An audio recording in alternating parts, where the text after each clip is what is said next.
नमस्कार, आप देख रहे हैं आज तक। आपके साथ मैं हूं चित्रा त्रिपाठी। मैं था, मैं हूं, मैं ही रहूंगा। आज सुपुर्दे खाक हुए इरफान खान की फिल्म का एक डायलॉग है जो मौजू है। इरफान हम सबको छोड़कर चले गए, मगर हकीकत में हमारी यादों में सदा के लिए बस गए हैं।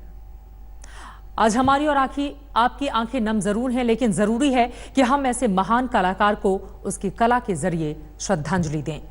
अपनी अदाकारी से हिंदुस्तान को निहाल कर देने वाले इरफान ने 85 फिल्मों में काम किया। काम बहुत से लोग करते हैं, मगर इरफान मिसाल बने, बेमिसाल रहे। पूरे हिंदुस्तान में मातम है, दिल खुशी नहीं ला सका, गम है, आंखें नम है। उस अदाकार के लिए जिसने हर किरदार को जिंदा किया। आज वो इरफान हमारे बीच नहीं है। इस दुनिया को रुखसत कर गए और छोड़ गए बेशुमार यादें। इरफान ये खजाना छोड़ गए हैं इस संसार के लिए।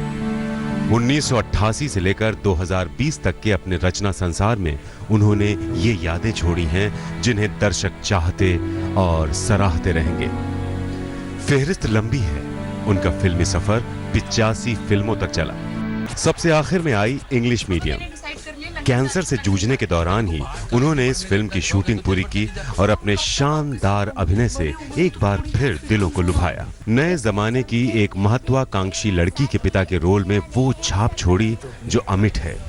बेचारगी से लेकर आवारगी तक, बेबाकी से लेकर बेचैनी तक के भावों को इरफान ने पर्दे पर ऐसा जिया कि मौत जैसी आने जाने वाली शय कभी उसे मिटा नहीं सकती। अब लिए चलते हैं आपको सीधे 2003 में। ये वो साल था जिसने इरफान को नई पहचान दी। 1988 से 2003 तक की जद्दोजहद में ऐसे भी कई मुकाम गुजरे जिन्होंने इरफान का बेहतर इम्तिहान लिया। तब आई फिल्म हासिल। इसके बाद इरफान ने कभी पीछे मुड़कर नहीं देखा, लेकिन उन्हें ध्यान में रखकर किरदार रचे जाने लगे। जो डायरेक्टर रच नहीं पाए, उनके किरदारों को खुद इरफान ने रच दिया। हासिल से उभरी उसी छवि ने विशाल भारद्वाज जैसे डायरेक्टर को आकर्षित किया और इरफान उनकी फिल्म में मकबूल बन गए। ये वो दृश्य हैं जिसमें मंझे हुए कलाकारों के आगे कहीं से भी खुद को हल्का नहीं होने दिया इरफान ने। ये वो कलाकार थे जिन्हें इरफान अपना गुरु मानते थे। इन्हीं के नक्शे कदम पर चलते हुए इरफान ने नेशनल स्कूल ऑफ ड्रामा में दाखिला लिया और फिर फिल्मों में एक्टिंग के लिए बरसों तक संघर्ष करते रहे। 2003 में विशाल भारद्वाज ने उन्हीं कलाकारों से सामना भी करा दिया। फिल्म में किरदार ऐसा कि अगर अंदाज सधा हुआ ना हो तो विलन और हीरो के बीच की लकीर साफ हो जाती और इरफान का किरदार एक तरफा हो जाता। अपने किरदार में इरफान को अब्बा जी की विरासत भी संभालनी है और अपनी मोहब्बत की खातिर साजिश अब्बा जी को खत्म करने की भी है। लिहाजा किरदार तो ये भी दुर्लभ था। हासिल की तरह बेस्ट विलन के रूप में इरफान मकबूल के लिए सराहे गए। सिनेमा की मुख्यधारा में पहचान पुख्ता हो गई। 2008 में आई फिल्म स्लम डॉग मिलेनियर।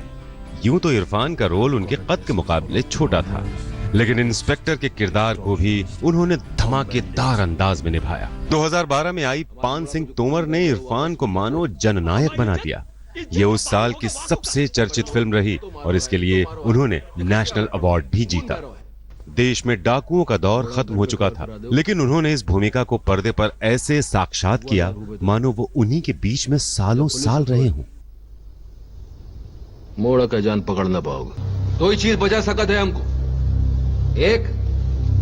एक दूजों को हाथ और अपने शरीर को साथ। इरफान बॉलीवुड की फिल्मों तक ही सीमित नहीं रहे। उनकी काबिलियत को पूरी दुनिया ने शिद्दत से सराहा और 2012 के उस साल ही आंग ली जैसे डायरेक्टर की लाइफ ऑफ पाई जैसी अंतर्राष्ट्रीय स्तर की फिल्म भी उन्हें मिली।